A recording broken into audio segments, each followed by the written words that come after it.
Hi everyone, and welcome to this transit call. We are on the cusp between Scorpio and Sagittarius. We're also on the cusp between gate gene key 14 and gate gene key 34. So we are going to start in the energy of the 14 with this little presentation, and then we're going to look at the wheel where we are right now in the transits, and then we have a discussion about that. So here you have the visual presentation of the powerhouse, which is the archetype that is in transit right now from November 17 to November 21st. And it's the gate of power skills. In the I Ching, we call it a possession in great measure.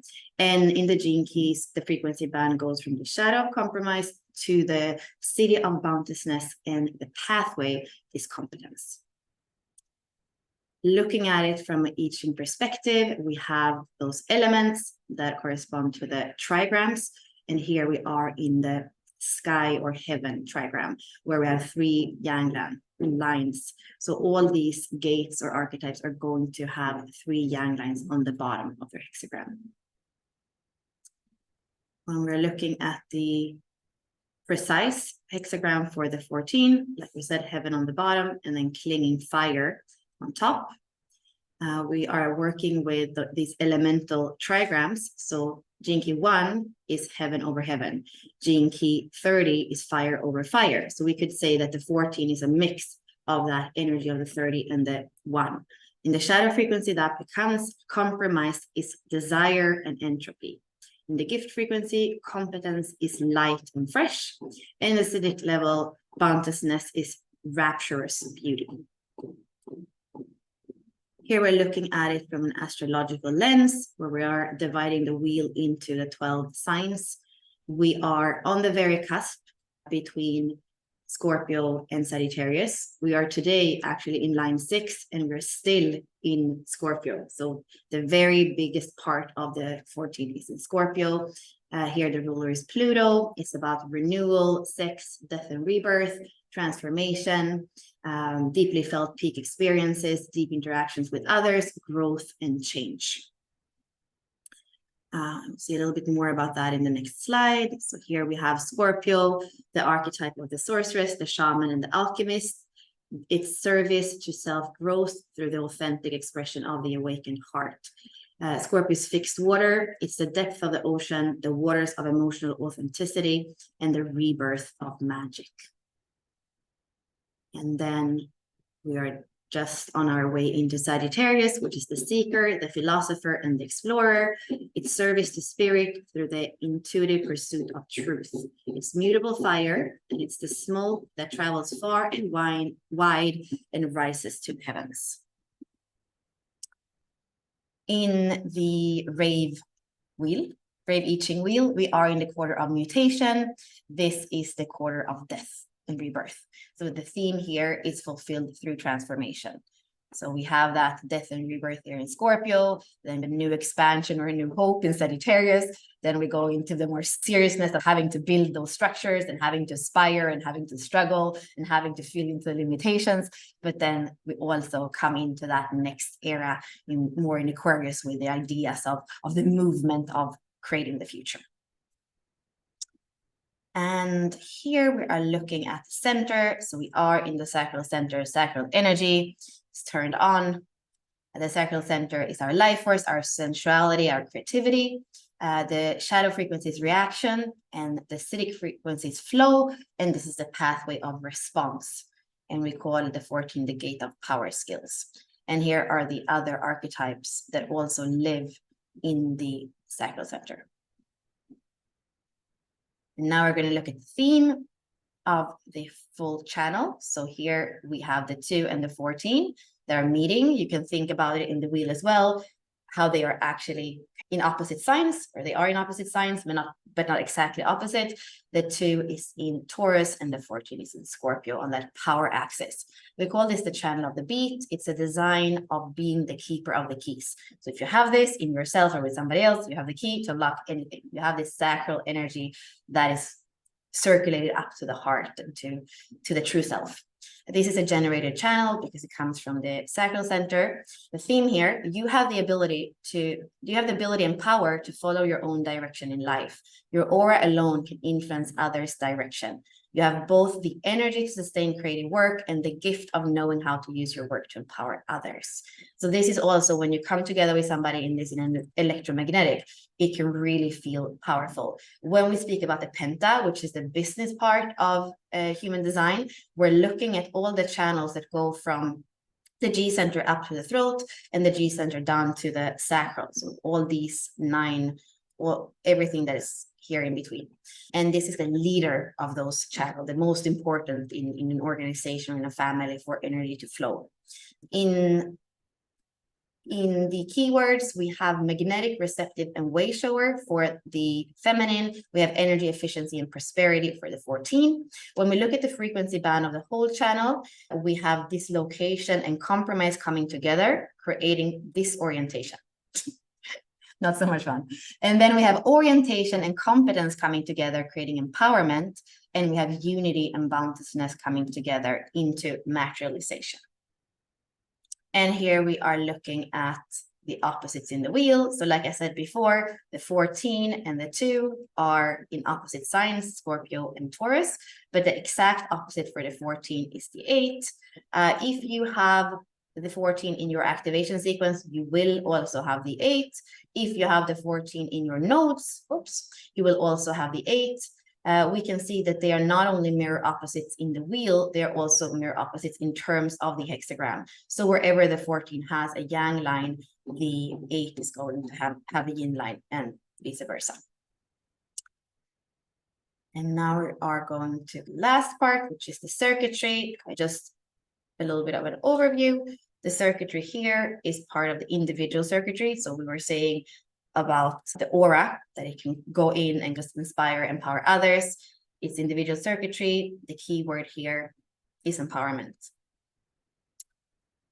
And here you have the frequency band again.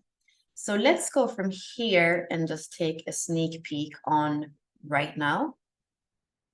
So this is right now. So we are already in line 6 and we're still in Scorpio.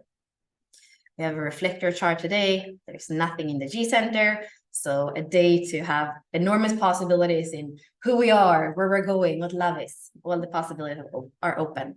And also all the possibilities for worthiness. But of course, we could feel lost, or we could feel not worthy as well. So those are themes that we could work. Not so much conditioning weather in those 2 areas. We can see that we have the Sun and Mars traveling together. They have been together for this week, and like shining light on our actions, shining light also maybe on what needs to die and transform. What else is standing out? Yeah, of course, we also have Uranus there on the other side. So what needs to die and what is it that we value? What is that shifting in how we set up our life and our empowerment? Yeah, I think I'm just going to leave it at that. Is there anything else to look at? Moon in Pisces.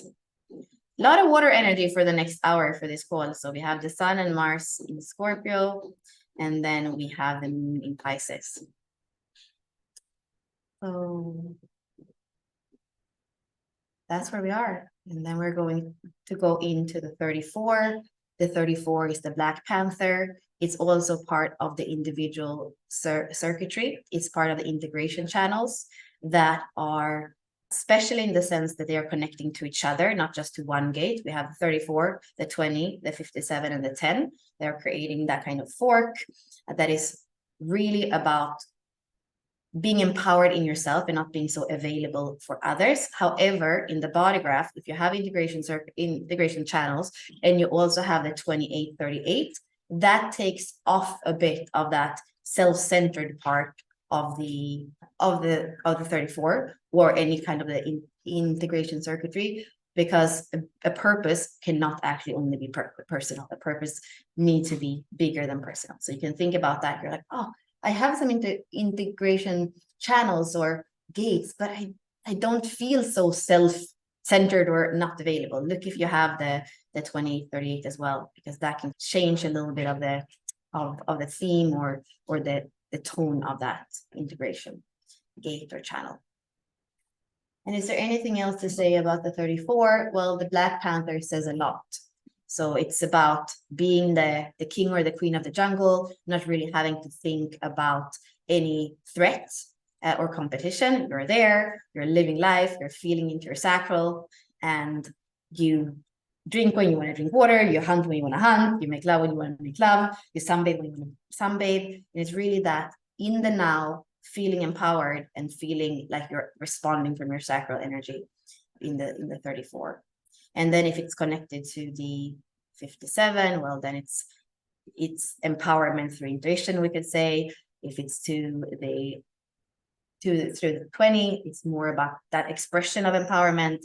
And if it's the 10, the behavior of the self, well, then it's in that flow of empowerment, of naturalness, in just being that beautiful big cat and enjoying life. So an inner strength in how we move through the world, more than a kind of outer force when we speak about the 34. And both these gates, because they have that sacral energy, how are we using our energy? Because at the end of the day, if we're frustrated, we aren't satisfied, we don't feel tired but happy, we know that the way that we were using our energy is not the way that our vessel, our form wants to use the energy. So then it's really for the sacral center on a daily basis. We have like this many coins, we're giving them out, and at the end of the day, either we are satisfied or we are frustrated. Yeah. Let's start to interact with each other. It can be sharings, it can be questions. And if it's a little noise in the background, they're drilling and hammering. Yeah, please, Barbara. Hi, Bella. So I don't have the 14 anywhere in my chart, but I really liked I think it's the first gene key that I've really, really liked. I wish I had it in my chart. I envy anyone who has this as a major part of their activation. Yeah, so I've just been learning more about it and seeing how I can apply it in my life, because I feel like it's such a powerful key, especially if you transform the shadow. Then with regards to the Black Panther, I have it in my attraction sphere. So I haven't gotten into the Venus sequence yet, but yeah, so that I'll learn more about that. Thank you.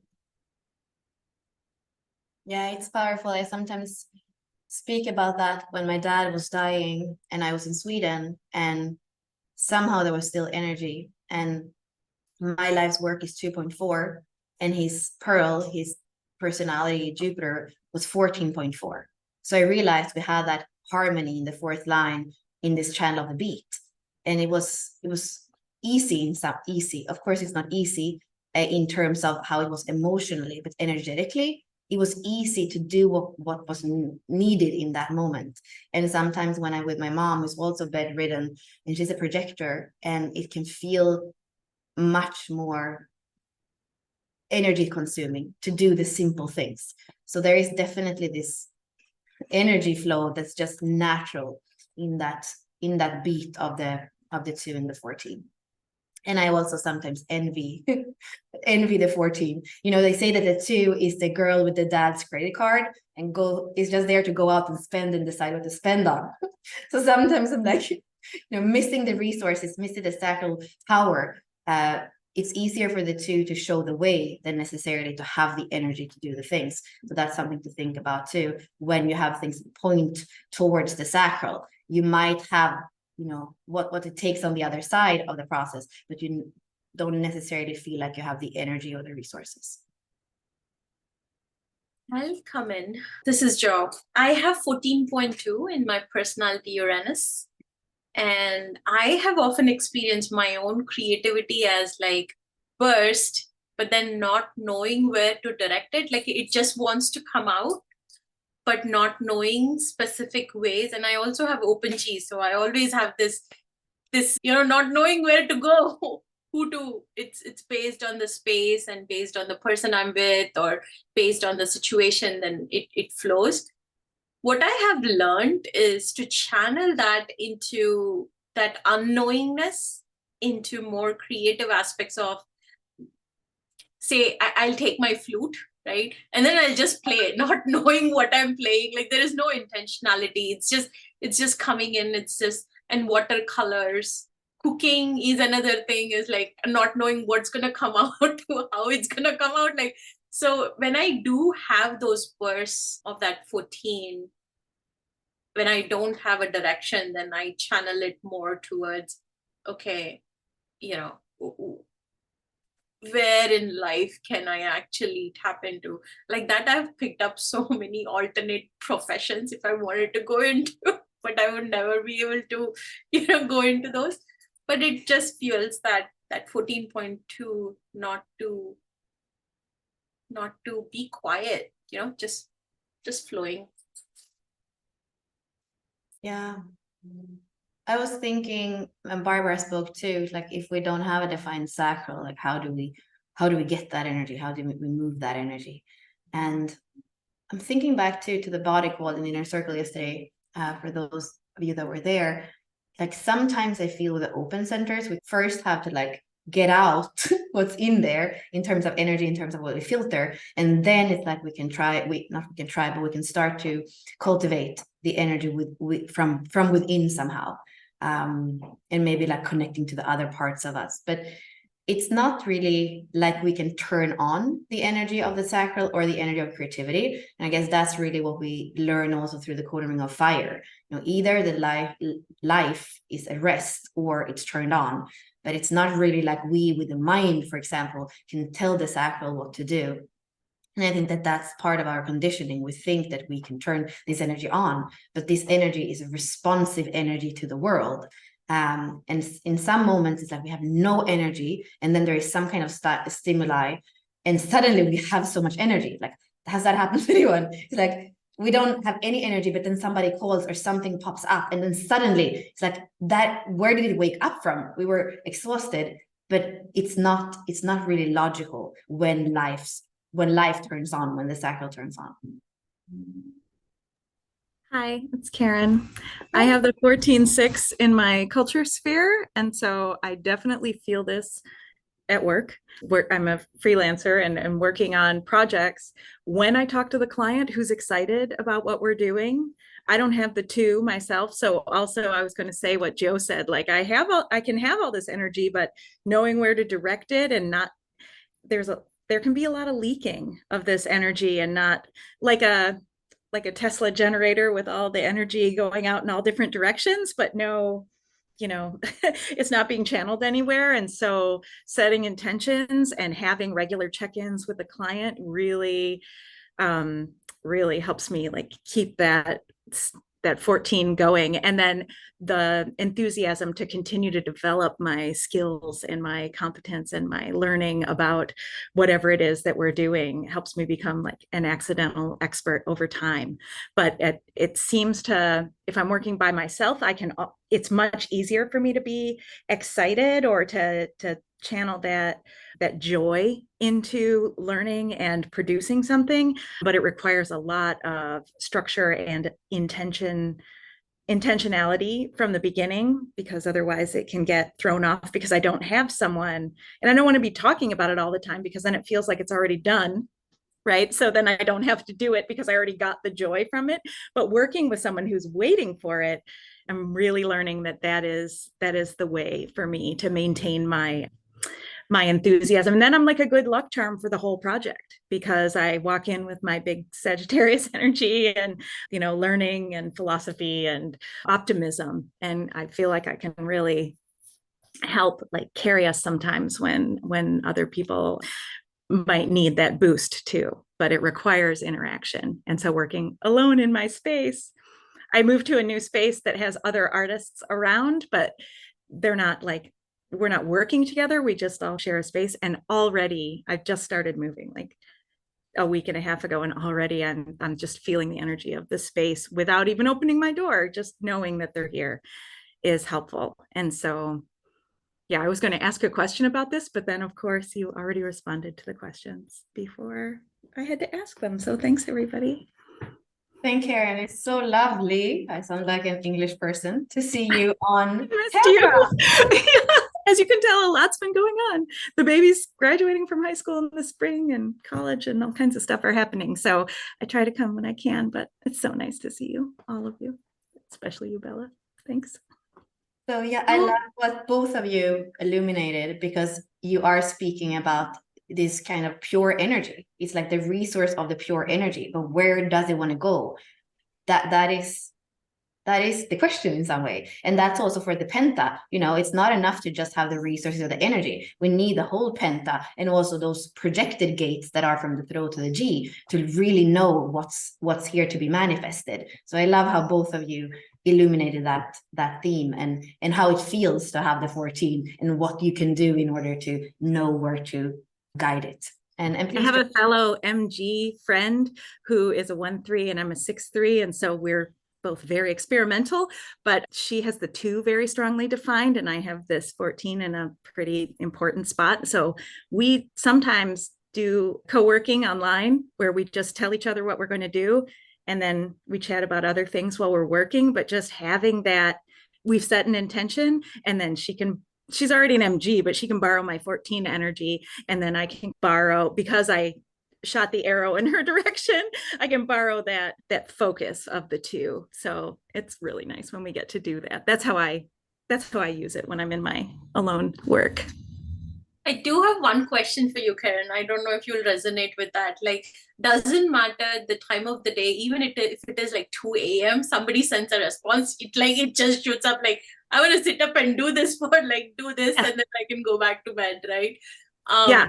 I actually do that. Because if I don't, me too. it's gone. Like yesterday, Bella sent something over and it's middle of the night. I'm like, ding, ding, ding, ding, ding. And I was like, it just shoots up. And when it comes to just directing my own energy, then I'm like, okay, I'll get to it tomorrow morning. I don't have to do this right away, because there's no direction. But Right. when somebody engages, I see I'm awake, and I have few European colleagues. Like it just becomes so awake that there is no way that I can feel sleepy until I've put that to rest, that a Right. question or something like that. And the second one is like being a good luck charm. Like, there are lots of people who have brought me in, and even if I stay for a little bit of time, the kind of energy they have taken from the engagement, like, it just goes on amplifying, and it's just so beautiful Right. to see that, even when you don't. So thank you for reminding me of that. I forgot the 14 prosperity. I always see the powerhouse in it, but I forget the prosperity aspect of it. Yeah. And the opposite works too, right? We have to carry a responsibility for the vibes, basically. That's in my family. I see that because I have a manifestor and a projector at home. So yeah, I definitely, like, if I'm not in a good mood or like feeling my general optimistic self, I'll just go outside, and before I come in the house, like, and I can also defend myself that way. If their mood isn't great, then but I have to like be ready to go in with like a golden aura to just share it with everyone without saying a thing. It's really, really obvious in our house. And I just recently started to pay attention to that over the last few years. But yeah, great point. Going back to like the 2 being like having direction, and I think like that's the gift, right? Is having direction. There's dislocation, and then there's direction, right, Bella? Is that what you're saying? orientation. Orientation. Yeah. So if like the powerhouse, the 14, had direction, then it could be unstoppable, right? And I think that's what the beat represents. But so Bella, like you said, you have the 2. I'm curious if like during the transit, when 14 is in transit, do you feel like the beat, like the channel kind of connecting, linking up? I feel for me, the strongest connection is in people. So I have a lot of connections with people that have the cross of contagion, which is 14 and 8 and 30 and 29. 30 and 29 is my MC and my IC. So these are the people that somehow I connect with. And before I was in human design, I backtracked in 3 long-term relationships for at least a year, up to 6 years, with cross of contagion. It's like, how do you make that up? But it's just that 14 and that 2, and then the 1 and the 8 are also electromagnetic, right? And then the 29 with my 46, that is my EQ, is also creating a channel. And the 30 and the 41, I have the 41, is electromagnetic channel. So everything with that cross is electromagnetic with what's in my chart. So I feel it a lot with people, and I like that connection. I think maybe because I have a sacral center that's defined already, and I have a 34, 20, and 57 that's really strong. It's not really that, for me, I always feel that the only, like the 1 week a year when the 14 is activated by the sun is not usually that suddenly I feel that week I have so much energy. But maybe if I tuned in, I could feel some difference. I think also if there are any of the outer planets, or maybe the nodes that stay in a transit for months or years, I think that could be different. I know that Ra speaks about himself, who as a manifester didn't have a defined sacral, and there was, I can't remember the gate it was, but some gate came into Neptune or Pluto, and for a very long time he had that definition, and then the date went out, something happened, and it was like you could totally see how he wasn't hooked up anymore into the sacral.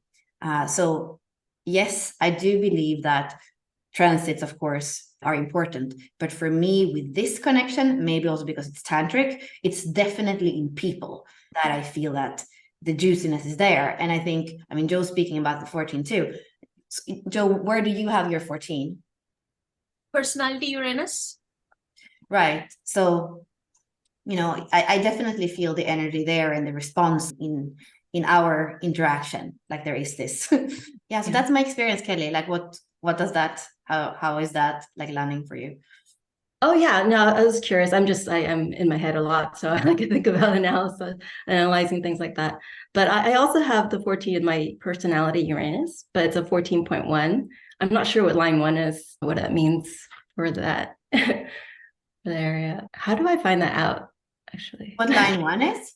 Yeah, for 14. I mean, you could go to the line companion, like, for example, let's see if I have a shorter version. Or actually, let's do this. Bear with me. Line companion. So I have a shorter version that I always post on Facebook. You sometimes want to read the whole thing to really understand what it's about, but at least with this, you're going to be able to see keywords. Oh, I was almost ending the call instead of pressing share. So 14.1, higher principles. The key to power is higher principles. That's like the foundation of the whole hexagram. And then the knowledge of how to use resources for achieving the higher principles. In the shadow, the wasting of resources without higher principles, and the belief that money can solve everything. So somehow, I mean, when you have this gate that is the one powerhouse of the whole entire matrix, the body graph, right? Whether that is within a person, within a family, or within something bigger, there is a responsibility. How are we going to use this power? How are we going to use this energy? And it needs to be on the foundation of higher principles, is what I see from this. Love it. I love it. So in 2020, I actually have the channel. I actually only have 2 channels to mine. It's the alpha and the beat. And in 2020, I actually did experience this, and that was before I discovered human design or learned about it. Of course, Ra discovered it. So in 2020, I actually felt aligned. Like I found alignment with the 2 and the 14, the 2 being unity, right? I felt like this oneness with the world. Like, I know it sounds a little woo-woo, but I discovered this feeling like in my body, like of oneness. And it was just so natural. It came out. It's like I found my higher self through like journaling and stuff. And I started producing a bunch of like articles and posting stuff. And it was like about personal growth and everything. But I found this like infinite energy inside me. And I wrote my first ebook about like time management and like how energy, if we learn to manage our energy, we can manage our time way better. And we won't feel like we don't have enough time to do anything. And I feel like when I'm in alignment with that sense of oneness, I can tap into the energy. But when I don't, then I kind of waste resources. And I was listening, Bella, to that talk with Simone on the line 2, and how instead of going after everything is to wait for the ruby. And I wasn't waiting for the ruby. I just listened to this last week. And I think that by not being in alignment and maybe also not directing my attention toward the higher principles, then that kind of broke my rhythm, the beat. So yeah, that's my reflection on that. Yeah. I just want to say to Joe, thanks for saying the 14 is not meant to be like quiet or still, right? It's like I want to do stuff. But at the same time, I think I was doing too much, and yeah, just wasn't getting the results I wanted. So thanks for listening. Thank you. Yeah, remember how I was saying that the sacral generator is the true spiritual being, or the only true spiritual being in some way, because it doesn't have the weather of the emotional. It just has that response in the now, in the flow, and that's really about that channel, right? The 214. It's orienting in every moment, responding in every moment. It's just in that flow of, this is who I am, this is where I'm going, this is how we use the energy, this is the highest principle in this kind of energy geometry. And I feel like what you were both saying, it's not necessarily in stillness that we find the silence or the space. It can definitely be in that dance and that movement and that geometry that we find the silence and the space. And there is even like a meditation or beingness, right, in that. I love that. And sometimes I say that to Joe, I'm always going to have to poke a little bit. I say that to Joe, I'm sure, like, I see that in myself because I have tried hard in my life, and a lot of words or a lot of planning something can, sometimes we try too hard, and it's really more in the beingness that we feel life and that we feel the connection. So sometimes even the way that Joe and I write messages to each other, or the way that I respond, can be very short, but it's still like I'm there. It could be like a couple of drops of water or whatever, because it's almost like I see you in myself, Joe, and I poke you that way because I get tired of how we humans try so hard when we are so amazing without trying so hard. And I think I mirror myself in you in that.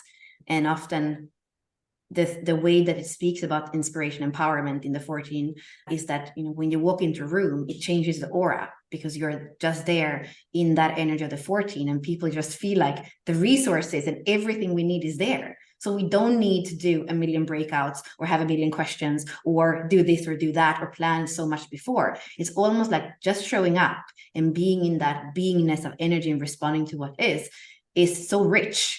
So we didn't need to do all that work before. And that's the way we also regenerate. And that's the main thing of that whole sacral center, where the 14 is the king, right? It is to regenerate the energy. You want to respond? You also know I have a Virgo stellium, right? So there is that, So my chart is basically what gets me into trouble. It also gets me out of trouble. So I just play. But thanks for the poking. Keep poking. Like, I need to get better at the condensed messaging and all of that. And yeah, get out of this. Or not. I don't know, but I'll try. Don't try too hard. No, I'll not try hard. Trying too hard to not try too hard. That's exactly right. Yeah. Let's go to Mary. I wanted to talk about just yesterday. I discovered that you have the 2 and I have the 14, and I've been sitting here thinking about it, and explains so much why of all the stuff that's out there on the internet about human design, like I kept coming back to you and the different things that you offered. And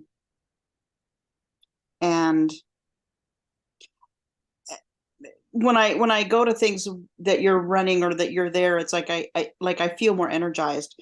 And then today I had we just scheduled time to hang out with somebody, and she's got the 2 and I have the 14. And when we first started, I didn't sleep well last night, so I was like really tired. By the time, I don't know, we were on the call for a while.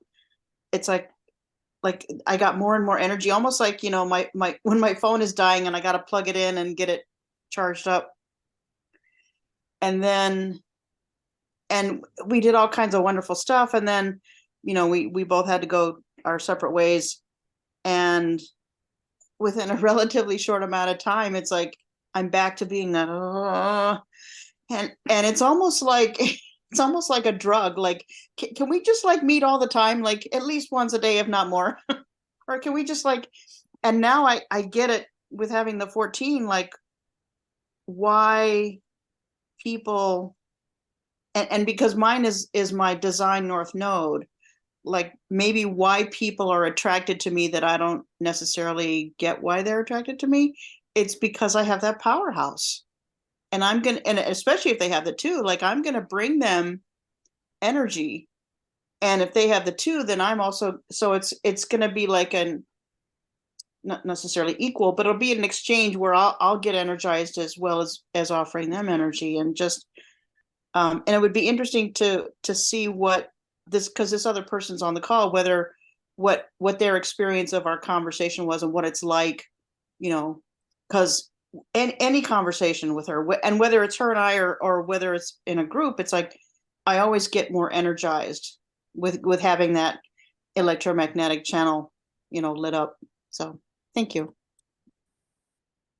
Yeah, thank you. And here I feel like you're also illuminating in the electromagnetic, it becomes 2 people and a process. So it's once you connect, it's not necessarily that one is showing the way or the direction and the other is coming with the energy. It's like you are in the dance of the theme of that channel. So that also makes you have access in yourself to something that you're not used to. And that's also why it feels often so exciting. And yeah, so do you want to leave some space to your phone partner that's here on the call? Or no? Well, that's up to her. I mean, if she, like, I don't want to call her out if she's not, but if she decides to share, then that's on her. Okay. We'll wait patiently. Let's go to Ellen. Hi, Bella. Hi, everyone. First time on this call. Totally exhausted. I've just finished moving after 14 years in one place, and definitely going through a death process. Sun is right over Pluto is right over my sun right now. And I have the 14 in my pearl. So 14 line 3 in my pearl. And my vocation's 20 line 1 and culture 44 line 3. And my life's work is 60 line 4 with a purpose, or with purpose 3 line 6. So early in my life, I was helping in the late 60s and 70s, helping to pioneer the environmental movement in Canada. And I became a wildlife biologist. And then at 35, I had basically felt like a full Kundalini awakening blast open. And then I basically started pioneering, with the 20 line 1, that sort of the vision, the creator for the future. I really started embarking from divine guidance on my own, like it wasn't my own, but you know what I mean, a vision. So I pioneered spirituality in the workplace, in the federal government in the mid 90s, training executives and employees on spirituality in the workplace, and basically helping pioneer that field worldwide. and really getting things into the mainstream, like at Harvard and other places. And it wasn't as though there wasn't some precedent, for that before. And then went on to help people find their divinely inspired life purpose and vision, and worked with psychic children in the late 90s.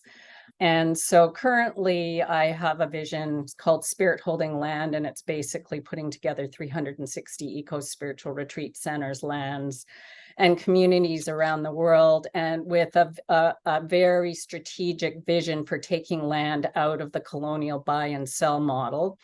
And with the plan and with what I'm doing, part of some of the land I'm working on, you can see in the back of me, which is where I live. I live on a little island.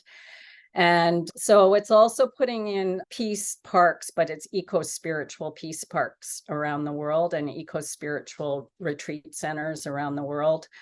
And most recently, I've had the Indigenous Nation endorse the plan and what it looks like, and giving land. I don't call it land back here because it's not land back. The land was never, it's unceded land. So it's really just for Indigenous people reclaiming land, but taking land out of the buy and sell model, because I really believe in the future there will be the dissolution of nations and the kinds of structures we have now.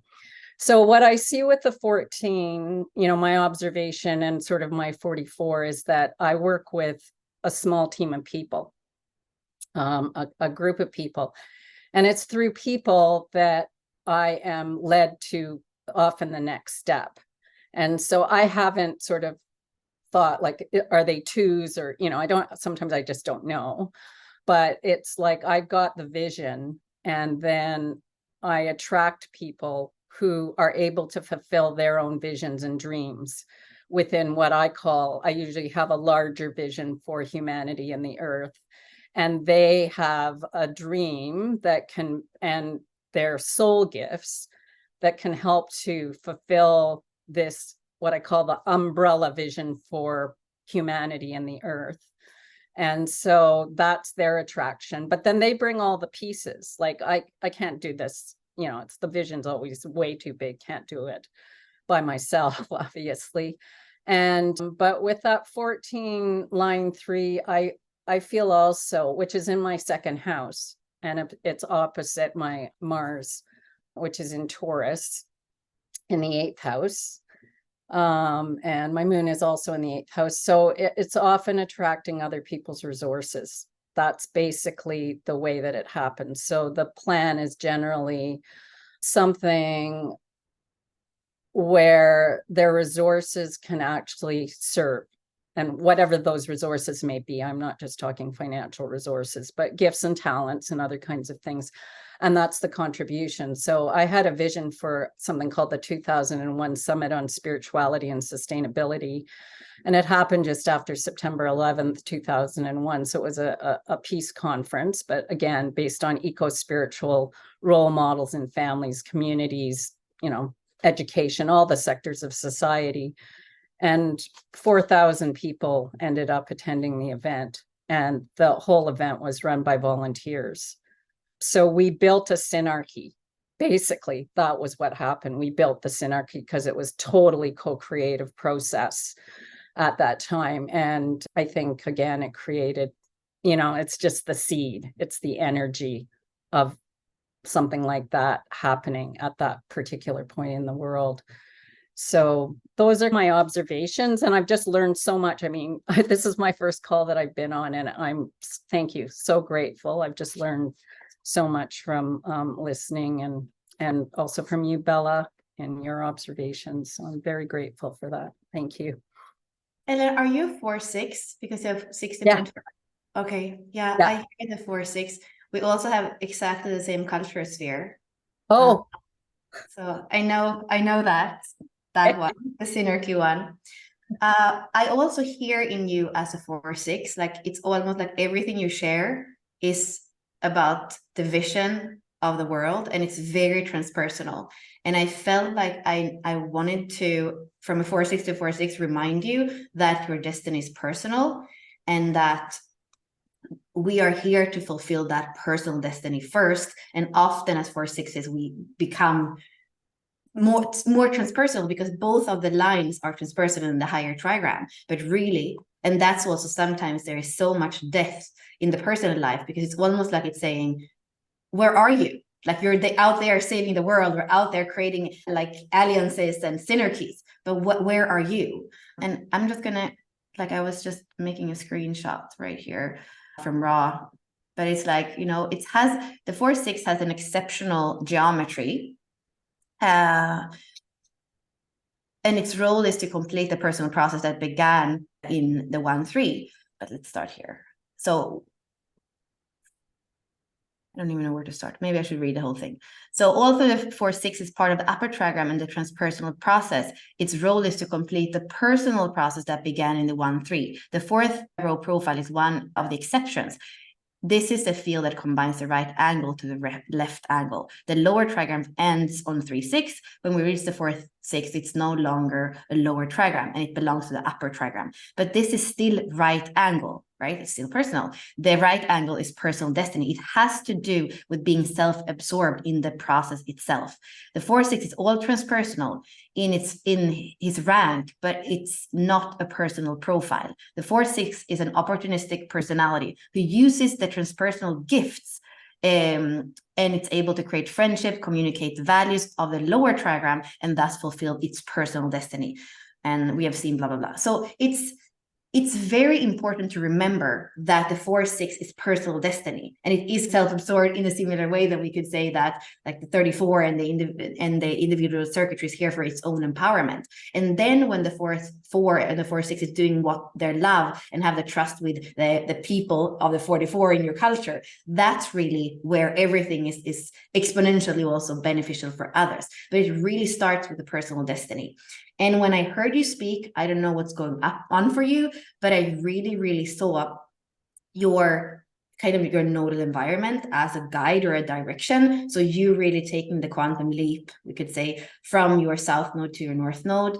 And that also some of the people here were bringing their Uranus. But what Ashley and I have started to see is using your Uranus, especially after your Chiron return or through your Chiron return and Uranus opposition. So after 45, 50 is like that becomes a catalyst for that leap into you, really, really embodying that north node. And as a 4-6, right, you're really about that embodiment of the vision, which is the north node that you're here to bring down. So I would just be curious to hear on your personality side, what is your south node and your north node, and then maybe even your Uranus, to see that journey you're on in this phase of your life.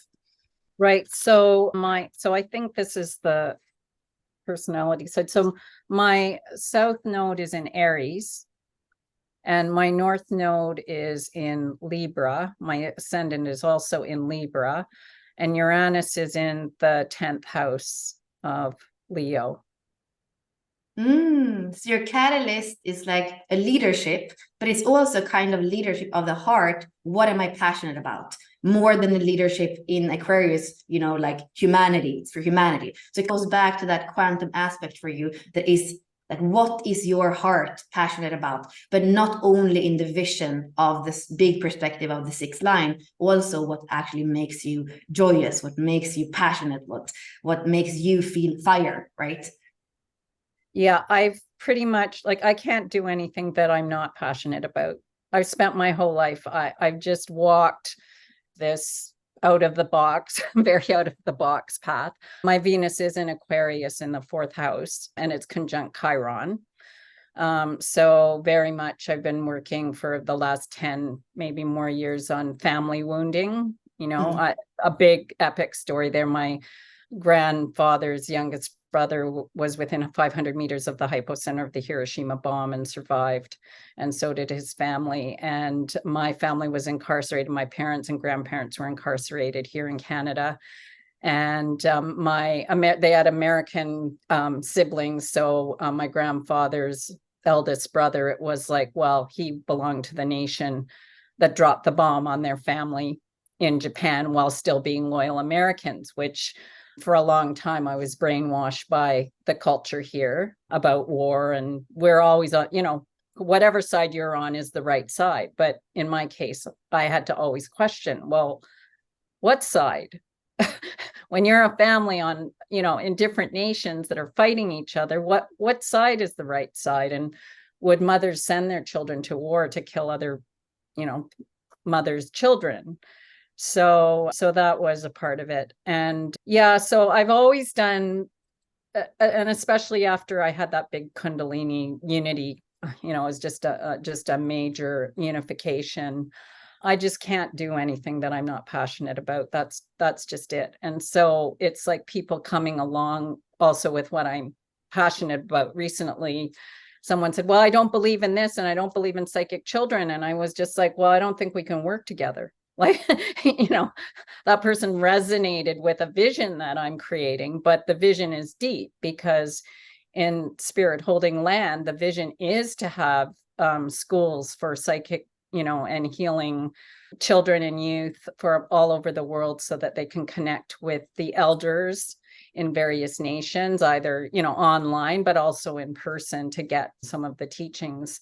And that's so important. The children and youth, have always and been. Ellen, what Yeah. will you do today? Because you come here and the first thing you say you're exhausted. So what will you do today to care about your energy and to come into equanimity? Like what will you do? Acupuncture. I got an acupuncture appointment scheduled, and sleep, just sleep. So that's what I've got scheduled for today. For self-care. And yes, that has incredibly come up, this whole thing about self-care, self-love, looking after self, saying no. I've always felt like I can pretty much help anybody with anything. And with that South Node in Aries, I get so many health things and cancer healing and all kinds of other things that have come from past lives, actually, knowledge. And it's like letting go. No, no, don't respond, because I'm always extending. So I'm in a place where I'm just having to, just sort of be pretty internal and do lots of self-love and self-care. So thank you for that question. Thank you, Ellen. And I mean, all of you here know that Richard Rudd is calling the fourth line in the life's work the server. And I feel like that can be misunderstood. And I would like to change it to the lover, because it is about leading life, living life through what we love. And then we are serving the world. But when the service word is the word we focus on, we can misunderstand that and think that we can't say no and that we need to save the world. And that's not necessarily it with a personal destiny. It's more a byproduct to save the world than the goal. I don't know if it's Donna. I think it's you. I don't know if anybody else had a hand up before, but let's start with Donna. I did. I'll be brief, because what came up. So I have 14.4 in my body sun. It's in my Chiron, but I've been playing with it. And there's been a thread that's been coming up for the last couple of weeks. And I have a very high, so I can holographically go into people's bodies, and I do a lot of work with people to help them heal whatever trauma. And what happened, it's just a thread so that people understand, and that I needed to, is because I do a lot of energy routines and help people get into their own field and stay anchored in their field, whether they activate their Merkaba, however, what came up was the not being responsible to the outcome, for another person's outcome. Because I think that is something that, back to you said, the serving and the loving, it's like we so want to see the other person get there. And it's just a thread that allowed me in this group that I'm in to just, be able to see it, so that the trust is in the trust of the higher intelligence that's out there doing the work, as much as it's the human here doing part of it. So if that resonates for anyone, because it's so how are you helping? Like, I understand, I definitely resonate a lot. And Agran, you're here on the call, not being responsible for the other's outcome. Like, I don't know how many times in the groups and stuff you're spoken about that, but what do you do? Like, Donna, you discerned, you saw that, and like, what is, would you share more, like the solution, or with the awareness, like, would you speak a bit more around so what, I guess here's the first thing. The first thing every morning, I have an energy routine, get myself in my own energetic field. So it's mine. And I do activate my Merkaba. However, what happens is because of that connection of seeing and being energized by people and always have been, there's a space where just being more, and I'm going to use hyper aware, but that's not really, it's more just having greater integrity around the power that I hold and knowing that I need to just reactivate if it's that, or recenter before I get into conversations like this with anyone that I meet, so that I'm really being and maintaining the clarity in myself and anchoring that. Because the other part that really came up, now this is coming up through the back body, it's not coming up through the front body. It's something that in the sacral, that aspect, it's around the trust. So, well, this is what came up, was around the trust and the integrity that there is something higher. But again, it was something in me to just really keep honing in on the masculine and feminine, right? That they are merged doing the work, because that has been such big, big work for me. I mean, 22 is my personality sun, so I've been living the dream. How's that? So anyway, yeah. So just if that answered it, I guess it's really just we interact and we forget. Not only are we broadcasting energy, but when we are open like this, we are taking in others' energy, and it's a matter of continuing to clear your field throughout the day, your own body, right? And that is a practice. I mean, I spend 3 weeks at a time with people to resuscitate their energy field, because we're so under stress, and then there's stress coming in all the time. But anyway, so that's, yeah, it's just being more, consciously aware of the fact that energy's coming in, and when we do like people and draw that, that's what happens. So yeah, so I'm a 4/6 also, so it's been, yeah, thank you. Thank you. Mia. Hi, everyone. I am 1 week into Gene Keys and Human Design. I just wanted to declare into the space. I was born on full moon in Scorpio, and I just looked at my chart, and I have a 14-2. I don't know what position, but I put it in the chat. So the 14 is the sacral, and then the 2 is the heart, or the one right above it. So I really don't know what that means, but I've been listening and taking in as much as I can. And it's all really resonating with me and helping me so much, because my success is dependent on my self-care. There's just absolutely no doubt about it. Because I'm a what's it called? Generating manifester. And it's like, I just don't want to go into mania. I don't want this seesaw thing. I want my life to be really enjoyable and pleasurable and self-care, but at the same time serve or love humanity. So if the 14 and 2 is in the position that I have, is that the theme? Is that what we're talking about right now?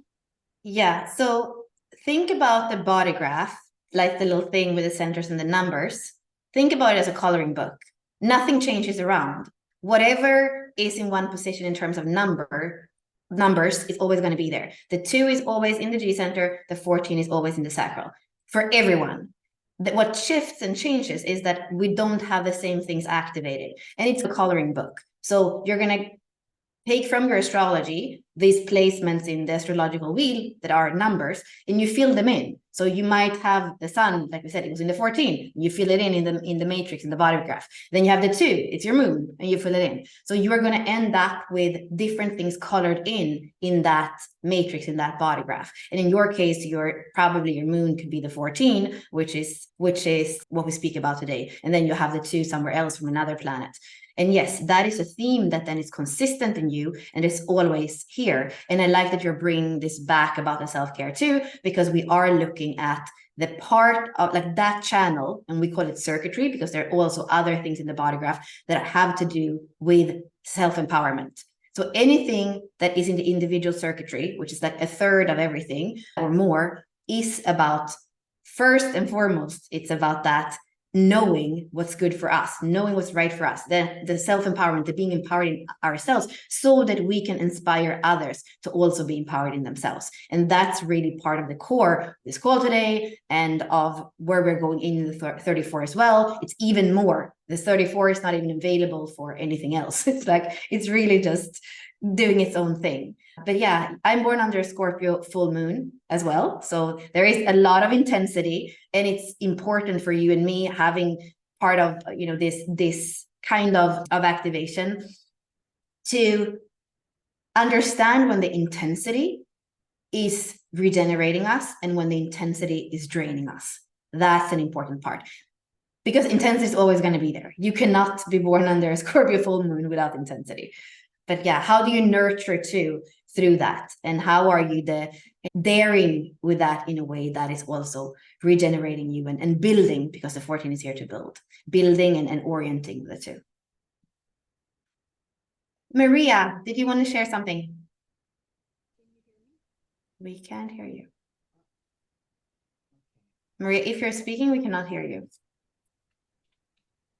I'm going to post the 4-6 group, I guess, in the chat in the meantime. If my Facebook is still open on this computer. 4-6. This is, unfortunately, there are so many groups for everyone, but this is for 4-6, is the one I posted in the chat. Okay. Yeah, we cannot hear you, darling. Okay, so I think Maria's writing to me. Okay, no worries. Maria, you're a 6-2, I think. You can write in the chat if you want to, but it seems like you're still muted. Let's see if there's anything more. I mean, I would say after this call, because it's like we are pulling on the sacral energy. So I would love you to, after this call, doing what Donna was telling us, but in your own little version, like feeling into your matrix, thinking about that body graph, that it was an overlay of your body, maybe, and just see, you know, what is the energy that needs to move? Does anything need to release? Does anything need to activate? Does anything need to catalyze, you know, in your field? And use movement and breath and sound, because I believe that when we come together around a powerful connection as the 214, the beat, or even the 34 and the whole fork of the integration channels, make sure that you come back into your own energy, your own empowerment, whatever needs to release, whatever needs to activate. Have some energy hygiene after a call like this. Feels important. Is there anyone that wants to share something else? Sure, I'll come in for a quick second. Can you hear me well? Yes, we can hear you perfectly. Okay, so I have the 14. I don't have the 2. I'm a 4-6 manifesting generator. I'm experiencing a very strange experience of, I'm in a new class. It's about crystals and ancestral healing, and we have a Telegram group, and I feel like I also have the 2010 channel. Usually, you know, you were talking about the aura or earlier, like when you walk into a room, that aura, that, you know, it's just part of the chemistry. I recently, it's crickets in that room, and part of me, the logical part of me is saying, you know what, you look at, nobody's really signing into this room. And then the other part of me is like saying, delete everything that you have shared, because it's crickets and you're oversharing and you're being needy.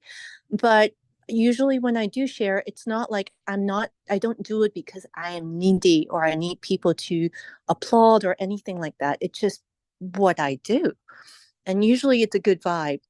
So I'm tonight, the group's meeting again, and I just feel like a little like a dog with a tail between the legs feeling. I just feel very not belonging. And I don't know what to do with that energy. Like, I want to keep my camera off the whole time and not say anything, but then I realize that's childish. I mean, trust your intuition, I would say. I mean, I don't believe that your intuition is lying. Why would you second guess that? Which is what? Like, if you feel something, but it feels like you're second guessing what you're feeling. Oh, I feel a lot of something, but I also feel that it's crickets in the room, and I feel that maybe I should shut up. Well, go to what you usually do. What's the pattern you usually do, and how does that pattern does not serve you anymore, and do something different? Okay, I'll go to the pattern that I usually do, which is to say what I think. That feels good. I'm just going to follow that. Thank you so much. Because it feels good and it feels right. And I don't want to feel shame, at my age.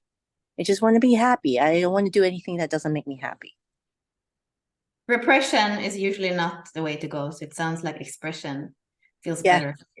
Yes, it does. Thank you. Thank you. Any last words for the 14 or the 34? Well, Marie is saying, I'm a 6-2 generator with my Scorpio North node in 14.5 in my design and 14.3 in personality. It feels like you're waiting for your dance. Yeah. 6-2, 6-line being, sometimes it feels like we wait forever. I'm like, why didn't I live richer between my 30s and my 40s? Because probably that's when I have the most sacral energy to live well. Why did I still, in some way, why was I still building the future? But I think that the 4-6 is always building the future. And it's just to find on an everyday basis, and that's what human design helps us with in the sacral center. How am I using the energy on an everyday basis? How do I feel when I go to bed? Do I feel satisfied, or do I feel frustrated? Do I feel peace, or do I feel anger? Do I feel resentment, or do I feel successful? Those signature questions are so important for us, and I think we can use them all. We are all yes, we are one aura type. We're all humans, and it's all part of the pattern of being human and reevaluating how we are using our energy and how we are interacting. Yeah, I see a few more people on camera that haven't spoken. Is there anything else that wants to be shared? Or even if you have shared, but is there anything that wants to conclude or come into the wholeness of the God? Yeah. The basics, that's sometimes, as in the chat, Jackie, so basic to follow the satisfaction. And it's an energy thing. How does it feel? Do we feel regenerated when we feel into, our life, our day, the last hour? I feel energized, and I do definitely feel that I don't even know what I'm gonna do, but I'm gonna make sound, I'm gonna move.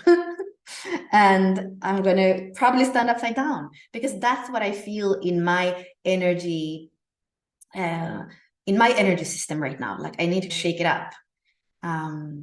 So follow what feels right for you, not just right now, the whole entire day. And then think about how this day was when you go to bed, and how you used the time, the energy, the resources. And do you feel like you are the Black Panther, the king and the queen of your own jungle? Okay, well, Ashley and I are going to tune into personality Venus tonight. So if you want to be in the values masterclass, there is a lot of stuff out on my profile and in the Facebook groups. That's the next bus stop. And otherwise, we are doing the setup for Sagittarius season. That's only $22. That's tomorrow afternoon Eastern time. We are creating a roadmap and a kind of filling the blank thing, and looking at your own chart, where is Sagittarius, and how to use the expansive energy of Jupiter and Sagittarius in your chart. And then it's Thanksgiving, and I guess Ashley's going to be here next Tuesday. Thank you all. If you want to unmic, I would love to feel your powerhouse energy as we say goodbye. Thank you so much, Bella. Thank you. Bye. Bye. Thank you. Everyone. Bye.